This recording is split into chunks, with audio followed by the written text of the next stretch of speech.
एक हरे भरे जंगल के किनारे एक छोटा सा गांव था।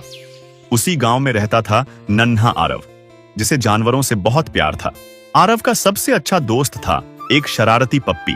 हर समय भौं भौं करता, कभी आरव की टोपी छीन लेता तो कभी उसकी चप्पल। एक दिन आरव और पप्पू जंगल में खेलते खेलते बहुत अंदर चले गए। अचानक जमीन धड़ाम से हिली।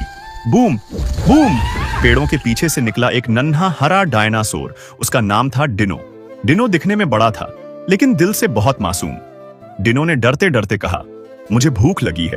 पप्पू डर के मारे आरव के पीछे छिप गया, लेकिन आरव मुस्कुराया और बोला, डरो मत, हम दोस्त बन सकते हैं। आरव ने अपना टिफिन खोला और डिनो को केला और सेब दिए। डिनो खुशी से उछल पड़ा। याई! तीनों दोस्त बन गए। डिनो अपनी पूंछ से झूला बनाता, पप्पू उस पर फिसलता और आरव जोर जोर से हंसता। लेकिन तभी आसमान में काले बादल छा गए। तेज बारिश शुरू हो गई। आरव बोला, अरे बारिश आ गई, अब क्या करें? लेकिन अचानक तेज हवा चलने लगी और एक छोटा सा चिड़िया का घोंसला पेड़ से गिर गया। घोंसले में एक नन्ही चिड़िया कांप रही थी। आरव घबरा गया। ओह नहीं, इसे ठंड लग जाएगी। रमेश अपनी पत्नी और बच्चों के साथ रहता था। रमेश वहां पानी पूरी बेचता था और उसके पानी पूरी का स्वाद इतना शानदार था कि हमेशा उसके पास भीड़ लगी रहती थी। कुछ समय बाद रमेश के ठेले के आसपास और भी ठेले लगने लगे, जिससे उसका ग्राहक कम होने लगा। इससे उसकी आमदनी भी घट गई और रमेश हमेशा परेशान रहने लगा। परेशान होकर वह अपनी पत्नी से कहता, आसपास और ठेले लगने से हमारे ग्राहक कम हो गए हैं, इससे आमदनी भी घटी है। ऐसे ही चला तो हमारा क्या होगा, ये सोचकर डर लगता है। पत्नी बोली, हाँ जी, पहले आमदनी अच्छी थी, कभी किसी चीज की कमी नहीं हुई, पर अब हर चीज के लिए पैसे मांगना अच्छा नहीं लगता। यह सुनकर बच्चे भी उदास रहने लगे। एक दिन स्कूल में बच्चों की टीचर ने कहा, बच्चों, हमारे स्कूल में आर्ट कंपटीशन है। इसमें सभी को मिट्टी से खाने की चीजें बनानी है। जो जीतेगा उसे सर्टिफिकेट मिलेगा। एक बच्चा खड़ा होकर बोला, मैडम, खाने की चीजें यानी क्या बना सकते हैं? टीचर ने जवाब दिया, लड्डू, जलेबी, मैसूर पाक, कुछ भी बना सकते हो, बस खाने वाली चीज होनी चाहिए। जो इस प्रतियोगिता में हिस्सा लेना चाहते हैं वे अपना नाम लिखवा लें। यह सुनकर रमेश का बेटा भी अपना नाम लिखवाता है। घर आने पर उसकी बहन पूछती है, भैया, तुमने प्रतियोगिता में हिस्सा लिया? मेरी दोस्त बता रही थी, तुम क्या बनाने वाले हो, कुछ सोचा? बेटा बोला, यही सोच रहा हूँ, समझ नहीं आ रहा। सब शायद स्वीट आइटम बनाएंगे, मैं भी वही बनाऊंगा तो मजा नहीं आएगा, कुछ अलग बनाना चाहिए। गोलगप्पा बनाऊं तो कैसा रहेगा? बहन बोली, नहीं भैया, तुम्हारे दोस्त कह रहे थे कि वे गोलगप्पा बना रहे हैं, तुम कुछ और बनाओ। हाँ, मोमोज बनाओ, ये कम लोगों को पता है। यह आइडिया बेटे को पसंद आया। वह मिट्टी से मोमोज बनाता है, उन्हें सफेद रंग से पेंट करता है और प्रतियोगिता के दिन एक प्लेट में रखकर स्कूल ले जाता है। प्रदर्शनी शुरू होती है, जहां कई तरह की खाने की चीजें बनी होती हैं। जज सभी चीजों को देखकर मोमोज की प्लेट उठाते हैं और कहते हैं, ये किसने बनाया? बहुत शानदार है, यही विजेता है। यह सुनकर रमेश का बेटा बहुत खुश होता है। सभी बच्चे जोर जोर से तालियां बजाते हैं। हेडमास्टर उसे सर्टिफिकेट देते हैं। बेटा सर्टिफिकेट और मोमोज लेकर माता पिता को दिखाता है और सब बताता है। में जब गांवों की गलियों में सांझ ढलते ही मिट्टी के चूल्हों की खुशबू फैल जाती थी और बैलों की घंटियां खेतों से लौटते समय धीमी आवाज में गूंजती थीं, उसी समय एक छोटे से गांव में एक साधारण किसान रहता था। उसका नाम था माधव। जीवन बहुत सादा था। सुबह खेत, दिन भर मेहनत और रात को उसी मिट्टी की कुटिया में आराम। सुख सुविधाओं का कोई नामो निशान नहीं था, लेकिन उसका मन शांत और संतुष्ट रहता। मगर हर सुखी जीवन में एक अधूरी चाह भी छिपी रहती है। माधव के मन में भी कहीं ना कहीं यह कसक थी कि उसकी मेहनत के बावजूद खेत बार बार सूख जाते, बारिश कम होती और कभी कभी फसल पूरी तरह चौपट हो जाती। फिर भी वह हिम्मत नहीं हारता। गांव के बीचों बीच एक पुराना टूटा फूटा कुआं था। कहा जाता था कि बहुत पहले वह कुआं गांव की जान था, पानी से लबालब, मीठा और शीतल। लेकिन धीरे धीरे उसका जल सूख गया और केवल अंधेरा, सीलन और रहस्य शेष रह गए। लोग कहते थे कि उस कुएं में कुछ अनजानी शक्तियां बसती हैं। बच्चे खेलते हुए वहां जाने से डरते और बूढ़े किस्से सुनाते कि कितनों की परछाइयां उस कुएं में समा गईं और कभी बाहर न लौटी। माधव इन बातों पर ज्यादा ध्यान नहीं देता था। उसके लिए कुआं केवल एक पुराना पत्थरों का ढांचा था। लेकिन उस वर्ष जब लगातार तीसरे मौसम की फसल बर्बाद हुई, उसका मन टूटा। खेत सूख रहे थे और घर में अन्न का एक एक दाना गिनकर इस्तेमाल करना पड़ रहा था। इसी चिंता में एक रात नींद टूट गई। बाहर चांदनी थी और हवा में एक अजीब खामोशी। तभी उसकी नजर उस पुराने कुएं पर पड़ी। कुछ अनजाना आकर्षण उसे वहां ले गया। कुएं के किनारे खड़े होकर उसने झांका। भीतर घना अंधेरा था, लेकिन उसे ऐसा लगा जैसे गहराई में कहीं हल्की सी चमक है।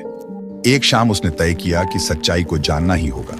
उसने रस्सी बांधी और धीरे धीरे कुएं की गहराई में उतरने लगा। हर कदम के साथ अंधकार और ठंडक बढ़ती गई। सीलन की गंध और चमगादड़ों की फड़फड़ाहट उसकी हिम्मत तोड़ने लगी, लेकिन उस चमक की ओर खिंचाव उसे नीचे ले जाता रहा।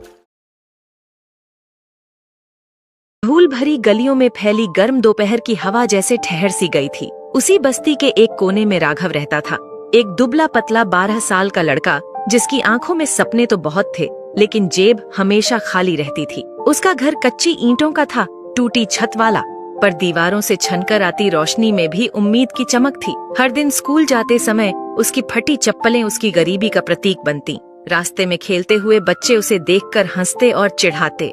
राघव हल्की मुस्कान देता, पर उसके भीतर गहरा दर्द होता। स्कूल के बाद वह चाय की छोटी दुकान पर काम करता। गर्म गिलास हाथ में लेने पर उसकी उंगलियां जल जातीं, लेकिन वह कभी अपनी पीड़ा किसी को नहीं दिखाता। कभी कभी वह आसमान की ओर देखता और सोचता कि क्या उसकी जिंदगी भी कभी बदलेगी। दुकान का मालिक अक्सर उसे ताने देता और उसके सपनों को छोटा करने की कोशिश करता, लेकिन राघव की अंदर की आग कभी बुझती नहीं। रात में जब वह घर लौटता, उसकी माँ उसकी किताबें प्यार से सहलाती। उनकी थकी आंखों में भरोसा होता कि गरीबी इंसान को छोटा नहीं करती और मेहनत कभी बेकार नहीं जाती। राघव माँ की बातों से खुद को मजबूत महसूस करता और उसे लगता कि दुनिया चाहे साथ न दे, माँ की बातों में चमत्कार है। कुछ दिनों बाद स्कूल में विज्ञान प्रदर्शनी हुई। राघव ने लकड़ी, गत्ता, तार, टूटी बोतलों और कबाड़ का उपयोग करके एक सुंदर मॉडल बनाया। रात भर वह मोमबत्ती की हल्की रोशनी में काम करता रहा। अगले दिन स्कूल में कुछ बच्चों ने उसके मॉडल को मजाक और खिलवाड़ का विषय बना दिया। किसी ने धक्का देकर मॉडल को तोड़ दिया और राघव इसे अपनी आंखों के सामने टूटता देखा। शाम को घर लौटकर वह उदासी में डूबा हुआ था। माँ ने उसे सहलाया और उसकी पीड़ा साझा की। राघव ने महसूस किया कि गरीब होने के बावजूद प्रयास करने की शक्ति उसे कभी हारने नहीं देगी। इसी रात उसके जीवन का मोड़ आया। चाय की दुकान पर काम करते समय एक बुजुर्ग वैज्ञानिक वहां रुके और उन्होंने देखा कि राघव टूटे हुए सामान को बड़ी कुशलता से जोड़ रहा है। उसकी मेहनत और समझ ने वैज्ञानिक को प्रभावित किया। उन्होंने राघव को अपने इंस्टीट्यूट में सीखने का निमंत्रण दिया। राघव ने इंस्टीट्यूट में पहली बार चमकती मशीनें, प्रयोगशालाएं और किताबें देखीं। वहां उसने गरीब बच्चों के लिए उपलब्ध सीखने के अवसरों का लाभ उठाया। वह स्कूल और दुकान के बीच समय निकालकर लैब में अपने कौशल को विकसित करता रहा। धीरे धीरे उसने छोटे छोटे उपकरण बनाना सीख लिया। कुछ महीनों बाद शहर में एक बड़ी विज्ञान प्रतियोगिता हुई। राघव ने अपनी नई सीख से एक अनोखी और पर्यावरण अनुकूल ऊर्जा मशीन बनाई। जब वह मंच पर पहुंचा, कहानी है गांव बिजोरा की। एक ऐसा गांव जहां की जिंदगी बहुत धीमी थी पर सुकून था। यहाँ लोग दिन भर अपने खेतों में काम करते और रात को चैन से सोते थे। गांव का अधेड़ उम्र का हरिप्रसाद, जिसे सब काका कहकर बुलाते थे, सुबह खेत जाने की तैयारी कर रहा था। अरे सावित्री, मेरी लाठी कहाँ रख दी? रोज मुझे अलग अलग जगह पर मिलती है। अजी और कहाँ होगी, पड़ी होगी यहीं कहीं, देख लीजिए। चलो छोड़ो, आज बिन लाठी के ही चला जाता हूँ। तभी हरिप्रसाद को कोई आवाज लगाता है। अरे काका, चलिए आज खेत नहीं जाएंगे क्या? अरे लो देखो, रमेश भी आ गया। अरे आया रमेश, वही रुक। फिर हरिप्रसाद घर के बाहर आता है और रमेश के साथ खेत पर जाने लगता है। फिर खेत में आकर वो दोनों काम करने लगते हैं। दिन भर की मेहनत के बाद दोनों शाम को थक कर बैठ गए। अरे भाई रमेश, आज तो गर्मी ने बहुत बुरा हाल कर दिया है। काका, अब बूढ़े होते जा रहे हैं आप, थकन और गर्मी तो लगेगी ही। अरे क्या बात करता है तू? अभी भी तुझ जैसे दो को मैं अकेला काफी हूँ। गांव की जिंदगी सादगी से भरी थी, बिना किसी चिंता के, बिना किसी डर के। लेकिन उसी रात बिजोरा गांव की नींद टूटने वाली थी। रात के सन्नाटे में किसान हरिया के घर के ऊपर कुछ अजीब सी आवाज गूंजी, जैसे कोई छत पर दौड़ गया हो। सीमा, क्या तुम्हें भी वो आवाज सुनाई दी? कैसी आवाज जी? ऐसा लगा जैसे कोई छत के ऊपर से गुजरा हो। अरे कुछ नहीं, बिल्ली होगी। काफी रात हो गई है, सो जाइए अब। दोनों सो गए, पर उस आवाज ने जैसे आने वाले तूफान की आहट दे दी थी। अगली सुबह हरिया का पड़ोसी किशन जोर जोर से रो रहा था। हे राम, मैं तो लूट गया। मेरी साल भर की मेहनत के पैसे कोई चुरा कर ले गया। किशन को रोता हुआ देख हरिया उसके पास आकर पूछता है, क्या हुआ किशन भाई, रो क्यों रहे हो? कल ही बाजार से फसल बेच कर आया था, सारी जमा पूंजी चुरा कर ले गया कोई। अरे नहीं, ये तो बहुत बुरा हुआ। मुझे रात ही शक हो रहा था, न जाने कैसी अजीब सी आवाजें आ रही थी। बिजोरा गांव में पहली बार चोरी हुई थी। वो गई बिना किसी हलचल और सबूत के। गांव वाले सुबह से ही डर के साए में जीने लगे थे।